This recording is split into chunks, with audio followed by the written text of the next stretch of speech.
Students, welcome to the lecture number 7. Lecture 7 is basically a continuation of lectures 5 and 6 as I mentioned in the last class. Well, in the last class we have discussed many interesting aspects of surface energy, right? We started with concept of surface energy, then we went on different aspects of surface energy. Most importantly, I discussed about two effects. One, the effect of curvature. So, curvature will change basically the aspect of defect density. Most importantly, the vacancy concentration. And as you know, vacancy concentration is related to the diffusion, right? So, diffusivities of different metals like silver, gold, platinum, all these things I shown you how they are changing depending on the surface curvature, convex or concave.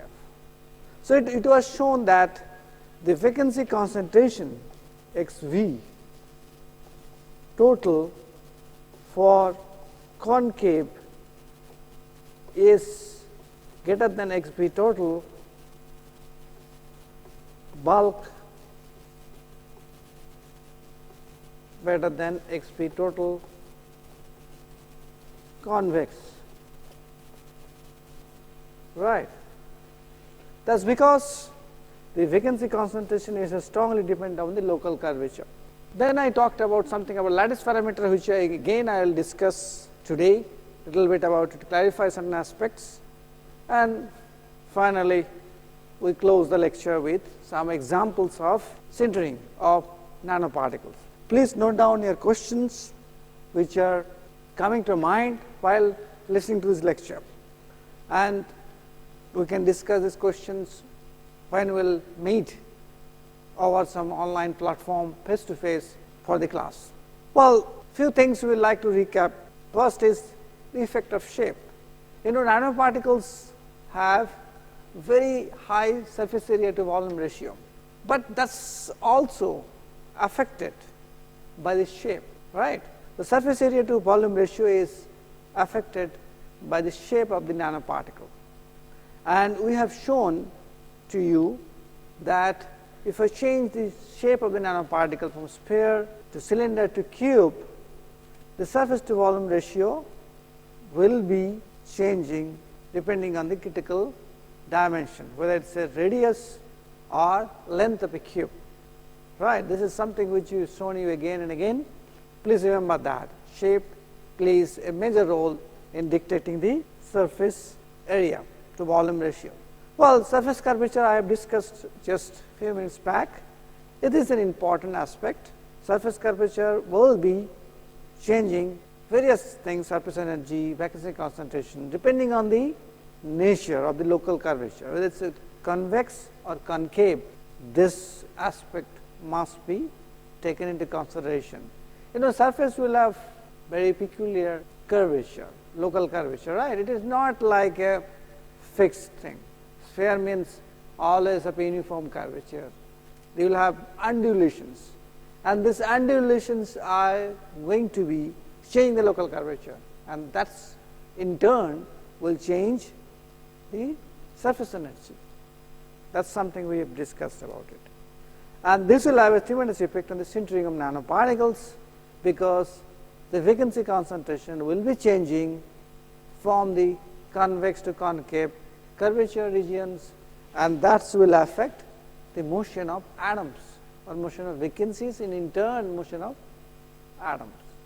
So, that will have a serious effect on the sintering of nanoparticles even at room temperature, where diffusivities are normally very low for bulk materials. For nanomaterial, this will have a serious consequences. That is why even if you want to prepare nanomaterials, storing them is a big question, because you cannot avoid these sintering aspects. So, you may start with nanoparticles as synthesized from a particular route, but after a few days you will find that all of them are microcrystalline.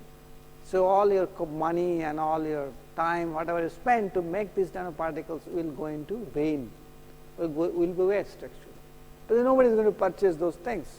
So, how to stabilize them is something which you need to learn, and that aspect will be significantly affected by these curvature effects. Well, this is something I discussed again this slide. You see that positive curvature and negative curvature regions, and the mass transport happens from the positive curvature to negative curvature regions. Okay, you know, positive and negative curvature defined mathematically. Positive is for convex, negative is for the concave surfaces, right. So, depending on that curvature locally on the surface of these particles, mass transport will be determined, right, and that is something which is going to be in turn affect the sintering of the grains. Well, then I discussed about something about lattice parameters, and I will talk about it again here. Lattice parameter, let me just open it up. This is something which we have stopped discussing at the end because of time constraint in the last lecture. And lattice parameter is something which is defined by the unit cell, right.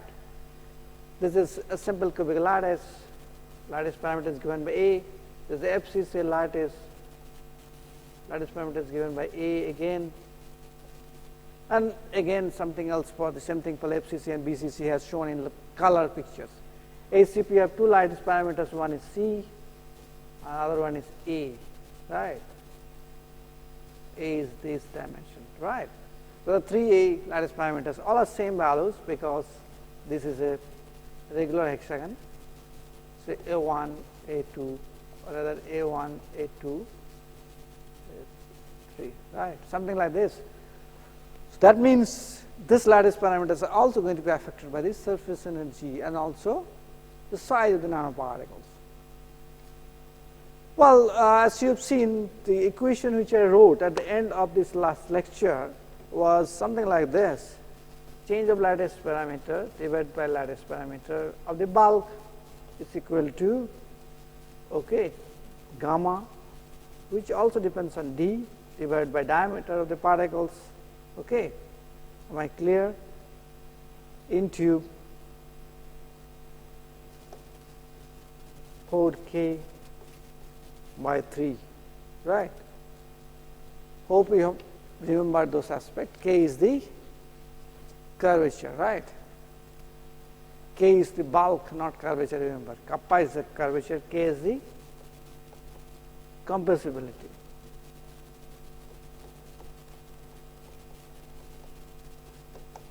And d is the dimension of the particle, maybe it is diameter or it's per cube, it's one of the length of the side.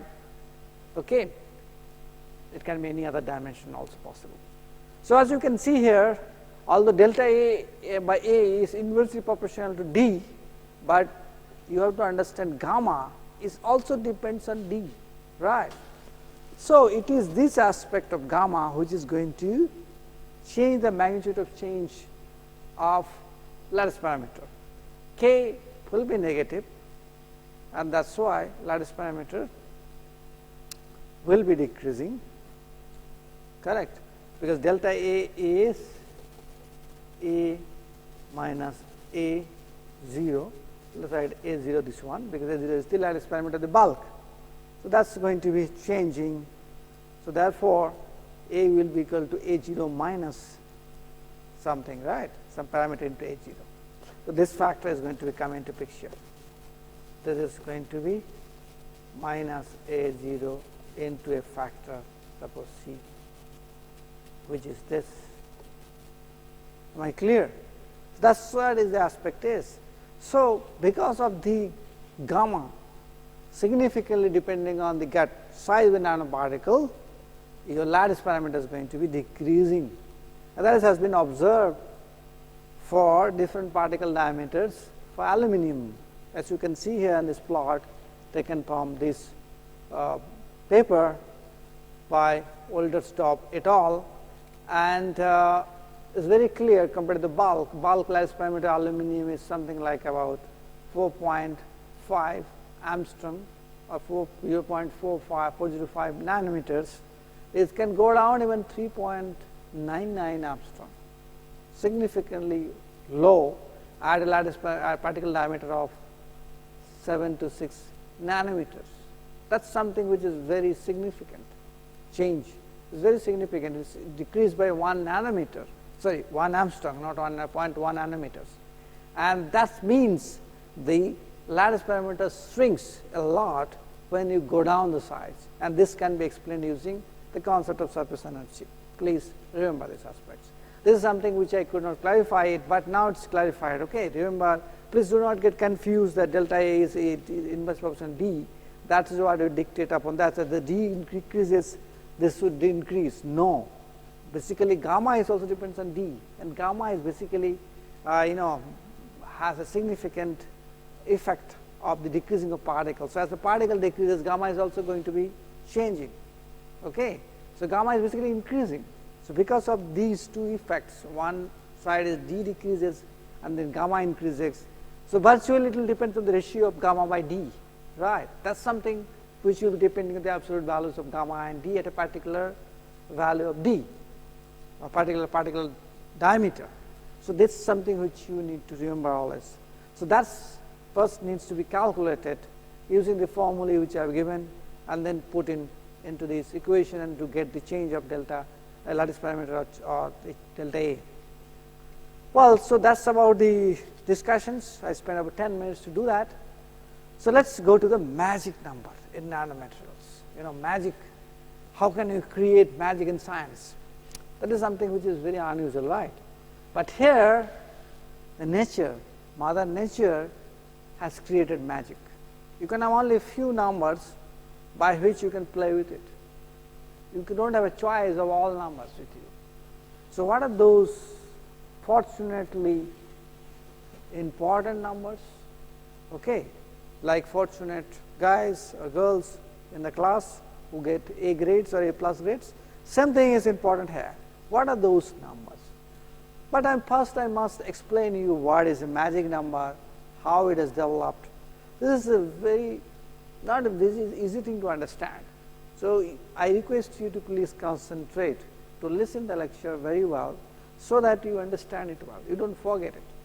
This is something new completely to you. I hope you have never heard of these concepts ever in your curriculum. Well, first let us talk about surface atom versus bulk atom. What is surface atom by bulk atom? Let us do that. We all know as the particle size decreases, as the D decreases, what happens? Surface area by volume ratio increases. Right? That we know very well. Therefore, the fraction of surface atoms will also increase as the particle size decreases. Now, can you correlate that as a function of size? What is the number of surface atoms versus bulk atoms? Can you do that? Let's do that. Okay. For that, we'll consider a very simple step. Okay, it is always better to consider a very simple thing and then explain your aspects. So let us consider a very simple shape. What is that? Shape of a sphere. Okay. Let us consider that this is a spherical particle. It contains many atoms, and each atom is also like a sphere. We are considering them hard sphere, and they are sitting like this.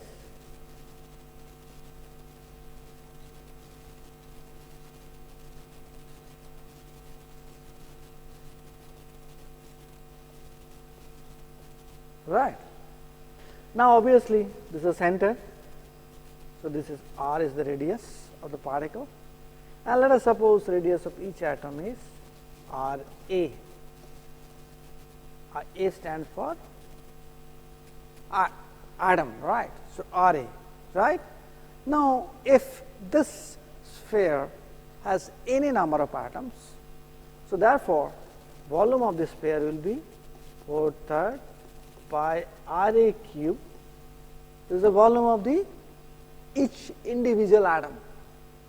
Now I multiplied by Na, number of atoms in this sphere. So that's the total volume.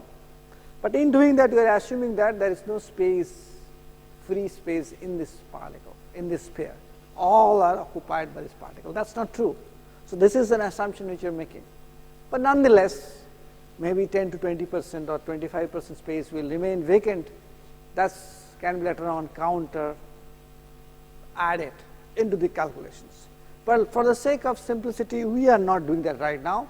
We are considering the volume of this unit cell as volume of this sphere is 4 by 3 pi r a cube multiplied by n a, where r a is the size of each radius of each atom, n a is the number of atoms in this unit sphere.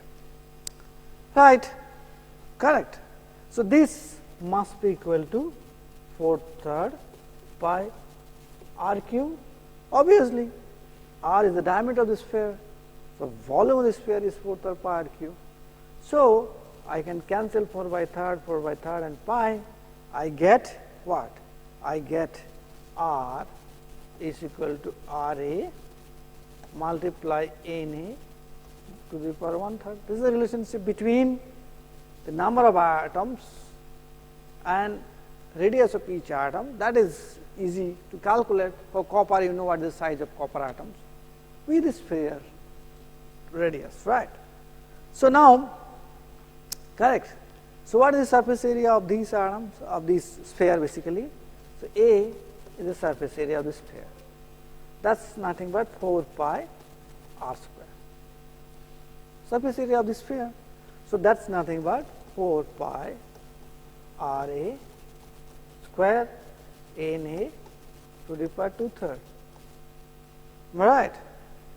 That is something which is easy to understand. So therefore, fraction of our surface atom is A divided by B V. So that's equal to A is this 4 pi r a square n a to the power 2/3 divided by 4 pi r a 4 by 3 r a cube n a. That's equal to 4 get cancelled, pi gets cancelled, then r a square and r a cube. This is the relationship. So I can write down 3, okay, 3 by r a n a to the power 1/3. So you can see that actually. That is how actually the fraction of the surface atoms can be obtained. Now we can actually, so this calculation is very straightforward, like for a sphere. You will be able to do it for cube or maybe some other geometries. Okay. So what I did is, sometimes which is confusing to many of you, is that I have put atoms into spherical geometry. Atoms are also sphere. Obviously, they are like a hard sphere. They touch each other, but they don't deform each other. That's the assumption we have made. And we also made an assumption that the whole space is jam-packed by these atoms. There is no space, free space available in this volume, right? So that means this, with these assumptions, I get this is the fraction of surface atoms on this sphere. This I can relate with very easily number of atoms, right? R a is anyway specific to a particular species, whether it's copper, aluminum or zirconium or something, oxygen, but Na is something which is a variable here. Na will change these Fa significantly, and it is Na minus to the power 1/3.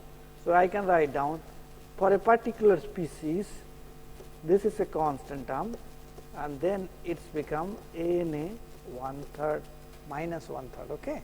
So that's the relationships, you get it. Well, this is something again shown it here very simply. The volume of the cluster is 4 pi r c square, that's equal to number of atoms multiplied by 4/3 pi r a cube. So r c is equal to this. So therefore Na is equal to this aspect. Na you can obtain this way, right? This is very simple. This is the relationship you know, you can compare Na and r c. Now you can always get a surface area. Surface area is given by this. We have seen that 4 pi in multiplied by Na to the power 2/3 and r square.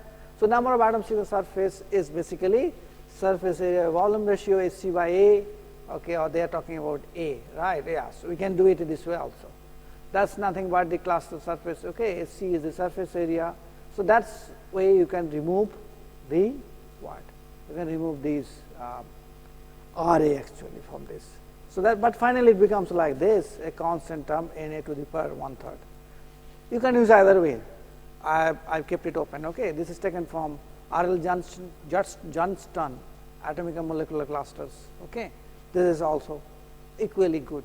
Any of these two calculations you can do. So now we can plot.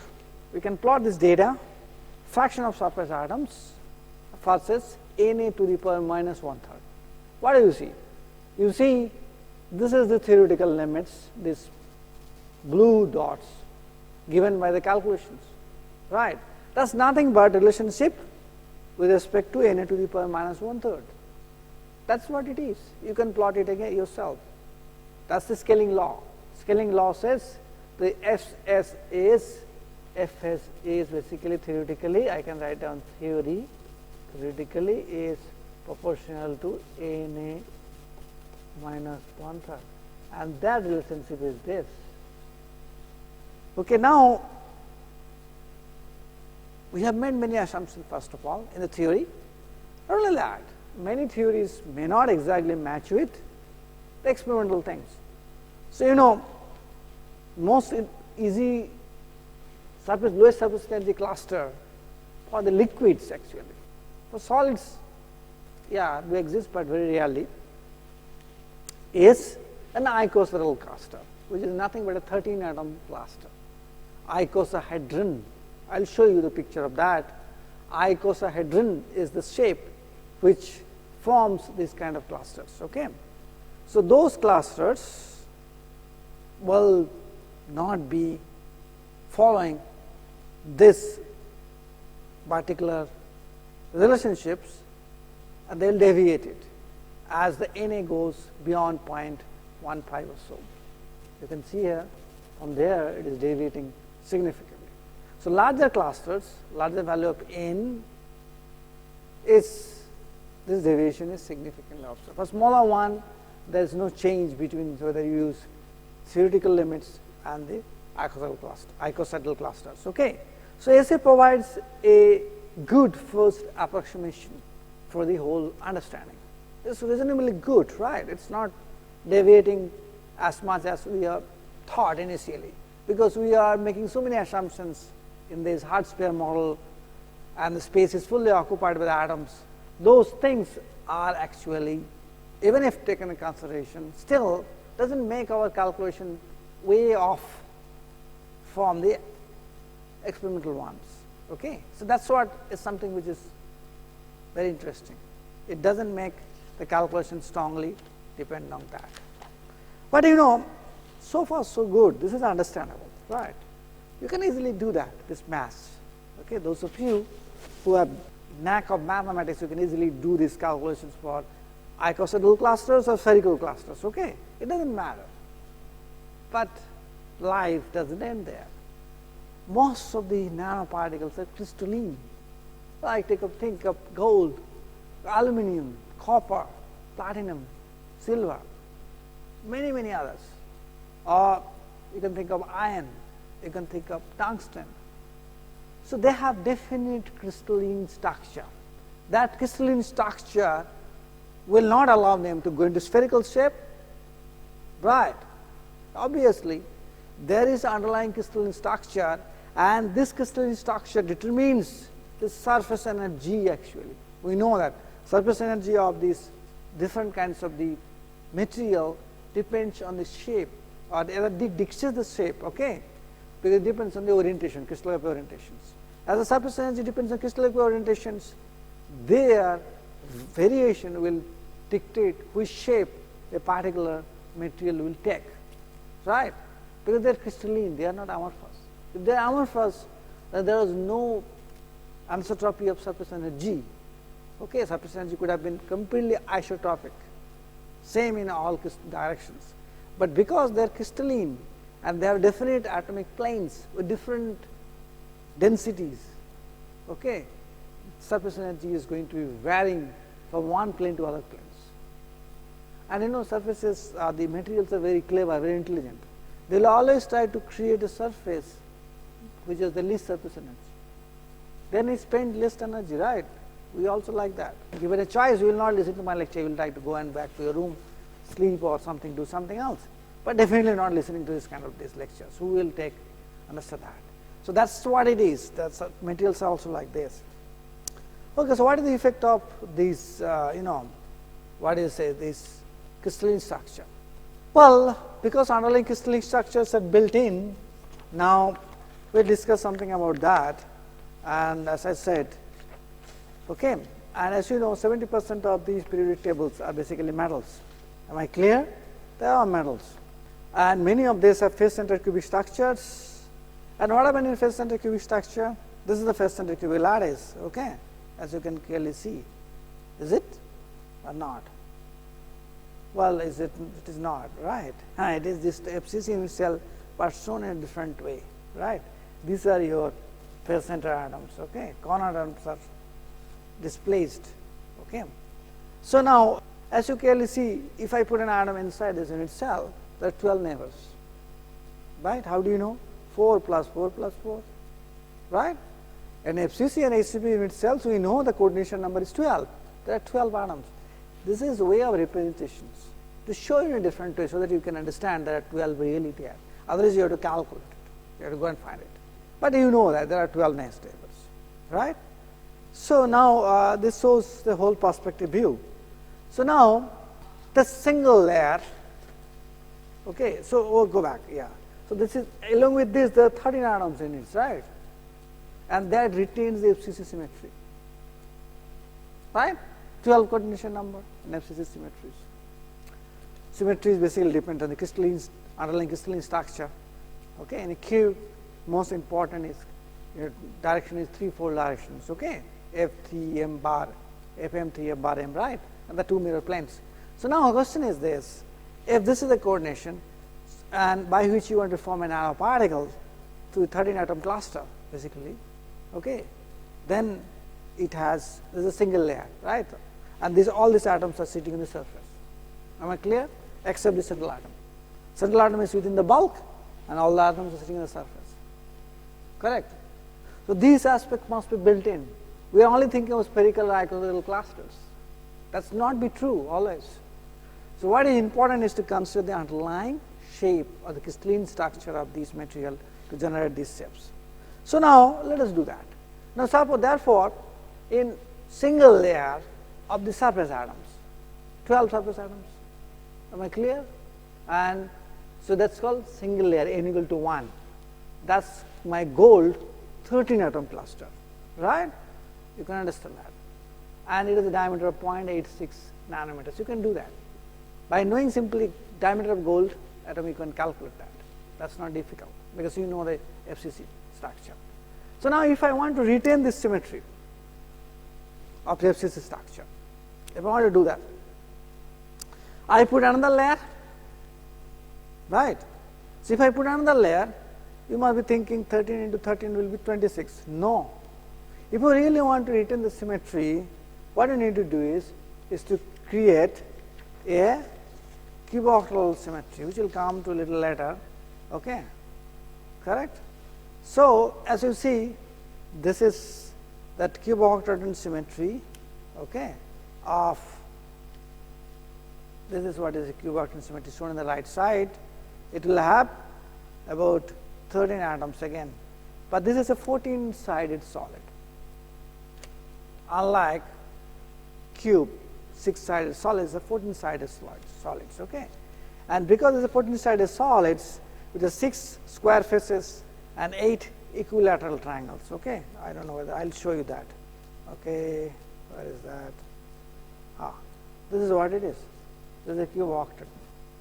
Okay, you can see that actually. There are 6 square faces. These are the square faces, and this is another one. 1, 2, 3. You can clearly see, and 8 equilateral triangles. 1, 2, 3, 4. You can clearly see that. So 8 on the other side. So 6 and 8. So there are 14 solid sides. Okay. Don't worry, we will explain in detailed terms. So what will happen then? So these 13 atom nanoparticles, which you created with one layer, the moment you want to put a 2 layer, shape will be cuboctahedron, the one I showed you. with the 14 facet solids. If you want to return the symmetry, if you don't want to return the symmetry, then forget about it. It can take any shape. But most of the FCC crystals, they like to form a cuboctahedral shape because that is the lowest energy shape. Okay. Well, in the next lecture, I will discuss about it, why this kind of shapes forms, because that's very important for you to understand. But for the sake of generality, please accept my viewpoints that the shape will be cuboctahedral. Why it will cuboctahedral, we will come back to that question. Now, this 14 facet solids will be having 55 atoms. Okay.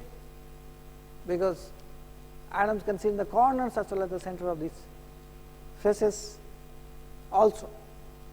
That's what, and then these things goes on. That's what, see, then you have 3 layer, 4 layer. So that's why 2 layer will have 55 atoms together. And 3 layer will have 147 atoms. 4 layer will have 309 atoms. 5 layer of 365, 65, 1 atoms. These numbers are called magic numbers. Okay. They are called magic numbers.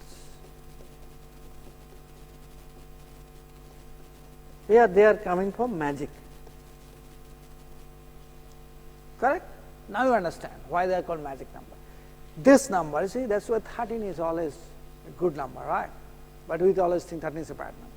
13, 55, 147, 309 and 561 and so on goes on. These numbers are there. So now let me explain in a detailed manner to you. Okay. Real nanomaterials, nanocrystals are metal with no perfectly spherical, although symmetry. Although we stated earlier, the sphere is the most stable structure. Take one tennis ball, a simple tennis ball, and you can surround it with as many as tennis balls. So first you construct the 2-dimensional experiments. What is that? In a 2-dimensional experiments, this one you have done in your crystallography courses, right? You have a single tennis ball. I can only surround same size tennis balls of 6. So that means there are a total of 1 plus 6, 7 atoms, right? This is the 2D close packing. Now, if you want to do a 3D close packing, central ball is surrounded completely. We need to add 3 balls on the top of each. Central ball is surrounded completely.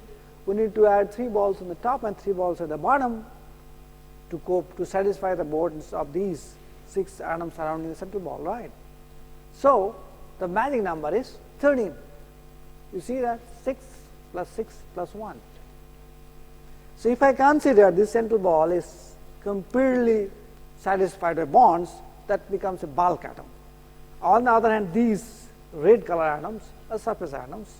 That becomes my first shell, right? So, 1, then 6, and then 3 plus 3. That's the FCC structure, right? A, B, C. A is the central layer, B is the second layer, C is the third layer. That's the FCC structure. You know that, you haven't forgotten, right? So, in the first close pack cells cluster, this is the 13 atom clusters, is the most stable because at least one atom has the full complement of nearest neighbors. What is that? The central atom, center tennis ball, right? So, now if we keep on adding one monolayer atom around each specific core, we will get a series of magic numbers. What does that mean? So, now you can create another layer, and so obviously when you create another layer, each of these atoms, red color atoms, will also be surrounded by other surface atoms, right? That satisfaction you have to do. So, if you want to do that, you need to add more and more atoms. That is what it is. So, now if you do for a simple sphere, this is cube, only cube structure, so that is the 13, 55, 147, 369 and 561 are the magic numbers, right. So, you can do a little bit maths also, and the math says, okay, like this, magic number formula, okay, addition of exactly one atomic layer around the core cluster results in another magic number of atoms, okay, that's, so this is something which you know. For the cuboctahedral symmetry, this m star is the number of atoms in this FCC nanoparticles given by. Okay, it's 1/3 10 k q plus 15 k square plus 11K minus plus 3, right? Yes, that is what it is. Something wrong here, I think. This should be minus here. This should be also minus. I am sorry. Correct? So, now and the number of surface atoms are less. So, I can write down surface atom is 10 K square minus 20 N plus 12. Sorry. Let us erase it out, plus 12, and this is 20.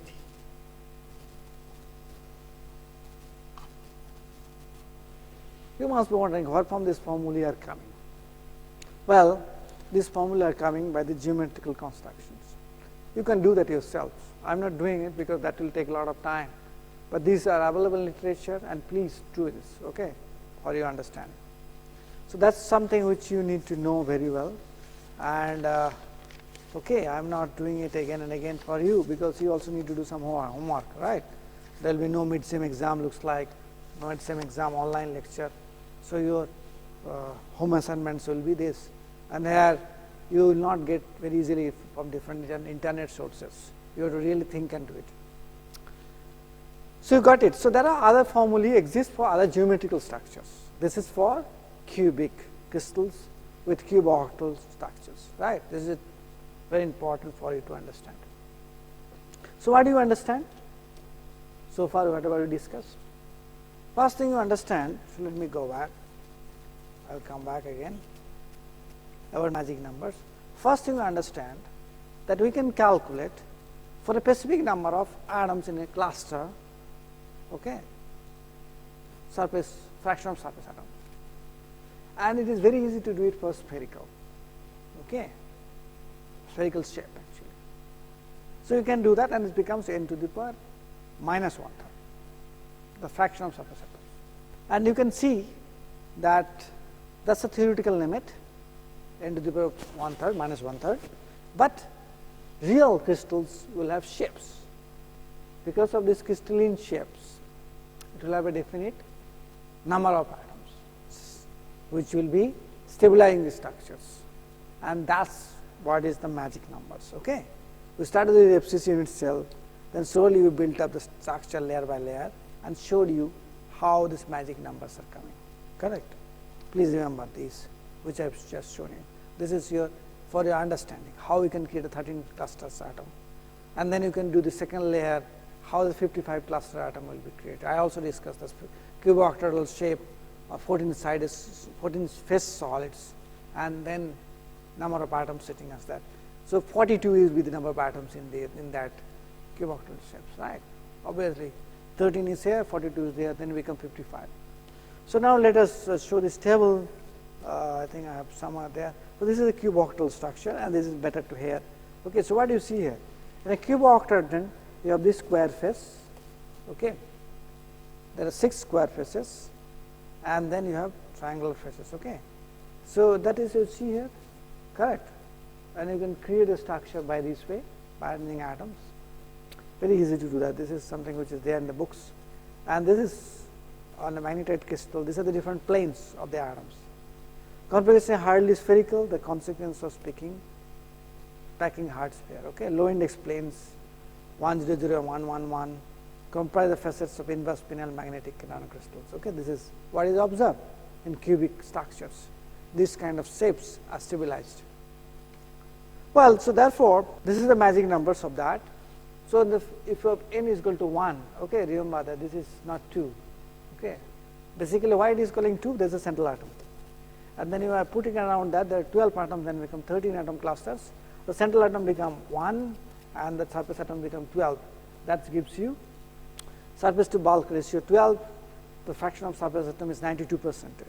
If you create another layer, your surface atom become 42, because all these cuboctahedral atoms goes to surface atoms, bulk atoms become 13, so the ratios get changed. So, you can keep on doing that, okay, and these numbers are called the magic numbers, right? 13, 55, 147, 309, 561, 923, 1415, and so on.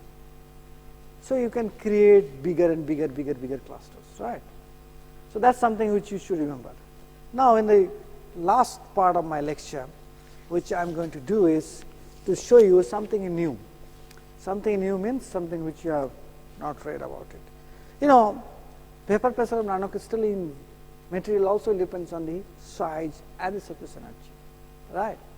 Those of you who are well conversant with Clausian-Caprillian equation, that tells you the change of temperature by pressure, that's equal to what? Temperature by temperature pressure equal to, what is that it says? Yes, this is the one, delta H T delta P, right? This is the change of temperature by change of pressure is equal to latent heat,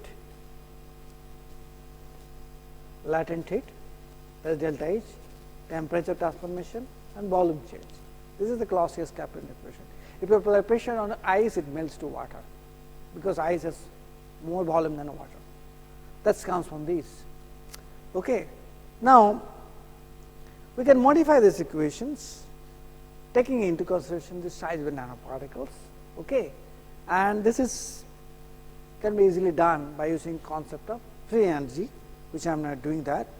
So, therefore, if you do it properly, the equation I am writing here, I am not discussing much of detail, then it will be massive. So, log of P, vapor pressure is basically solid to vapor, pressure solid to vapor or liquid to vapor. Here we are talking about solid to vapor, because liquid have no shape, right, solid only. So, this will be equal to 4 gamma Pm. So, let me just tell you why it is coming. You know that 2 gamma molar volume by R, right? That you know, or you do not know. You must be knowing it. This is what it is. This is this pressure created because of the bubble, right? You know that. And this is nothing but 4 gamma Bm by D, because R is equal to D by 2. Gamma is the surface energy, Bm is the molar volume. This is something which you know. And because we know that the vapor can be treated as a gas, so therefore, Pv is equal to RT for 1 mole, and that is why the RT term comes in the picture. Right, this is understandable. So, I can always write down from this equation only this comes. This is not very different from that, and this is known as a Gibbs-Thomson equation.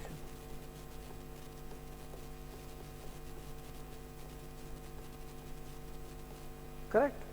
So, as you can clearly see, the vapor pressure P is infinity is for the bulk, and P is for the nanoparticle of size, diameter D, right. That is significantly scales with gamma and D. Okay. That gamma is also depending on the surface diameter of the particle, but D is also depending on the diameter of the particle. D is, so therefore, I can write down this whole equation. Gamma is also a function of D, right. So, this is something which will be changing the behavior of the nanoparticles when they are in contact with their vapor, right. All of them nanoparticles will not be prone to vaporizations, but some of them, for them the vapor pressure will decrease substantially as the size decreases. So, stability of them will be depending on the size. That is something which is to know. So, now I am plotting here the P by P gamma Pm infinity for gold and zinc as a function of particle diameter. So, what do you see? As the particle diameter decreases, this P by P gamma is increasing in very high value, right.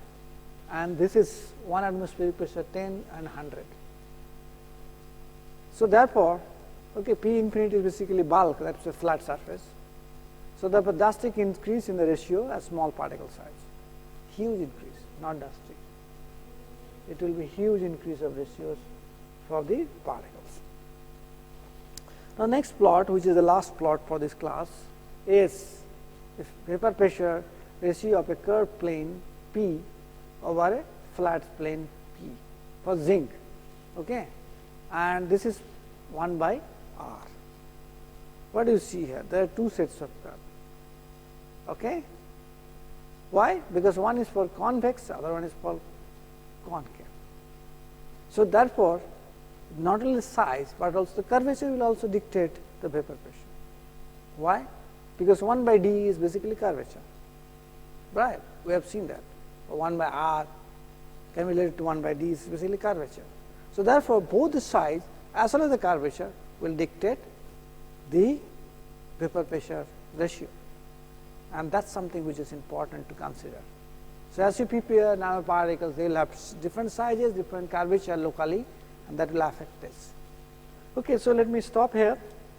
So we have discussed a lot of things, very important but difficult aspects which you need to understand. First one is the magic number concept, which is not easy to conceive, not easy to get it. Please listen to the lecture properly and read books, and also the effect of size and the local curvature on the vapor pressure. These are the two things we discuss. In the next lecture, we will discuss about the equilibrium shapes of the nanocrystalline materials. Okay, I will bring about new concepts for that.